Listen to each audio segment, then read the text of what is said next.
మత్స్యకారుల అభివృద్ధి కోసం మంత్రి దుద్దిల శ్రీధర్ బాబు చొరవ తీసుకోవాలని పెద్దపల్లి జిల్లా డైరెక్టర్ పోతన వేణిక్రాంతి కోరారు. నిన్న ప్రపంచ మత్స్యకార దినోత్సవాన్ని పురస్కరించుకుని బోయినపేట నుండి అంబేద్కర్ చౌక్ వరకు ర్యాలీ నిర్వహించారు. సంక్షేమ పథకాలు ఏర్పాటు చేసి మత్స్య కార్మికులను ఆదుకోవాలని విజ్ఞప్తి చేశారు. అంతేకాకుండా ప్రతి ఏడాది నాసిరకం చేప పిల్లలతో మత్స్యకారులు నష్టపోతున్నారని పోతన వేణుక్రాంతి చెప్పారు.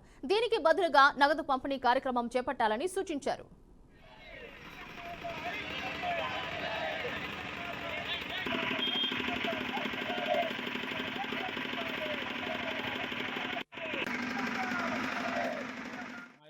కులవృత్తి అయిన చేపలు పట్టడం, వలలు వేయడం, తోబెలతో చేపలు పట్టడాన్ని ప్రదర్శించాము. అందరంగా మా యొక్క మత్స్యకారుల కష్టాలను ప్రభుత్వం గుర్తించాలని మత్స్యకారులందరి తరఫున వేడుకుంటున్నాం. ఈ యొక్క ప్రభుత్వం ఏర్పడంలో మత్స్యకారుల పాత్ర చాలా కీలకమైనది.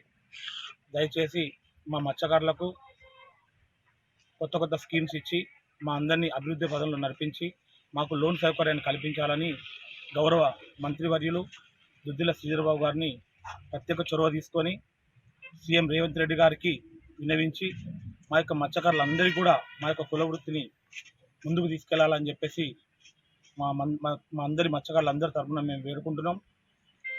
గత ప్రభుత్వంలో ఇచ్చిన స్కీమ్లను ఈ ప్రభుత్వం కూడా కంటిన్యూ చేసి మాకు ట్రాక్టర్ల ట్రాలీలను, ఆటోలను, స్కూటీలను, వలలను, మా అందరికీ కూడా అందించాలని చెప్పేసి మాకు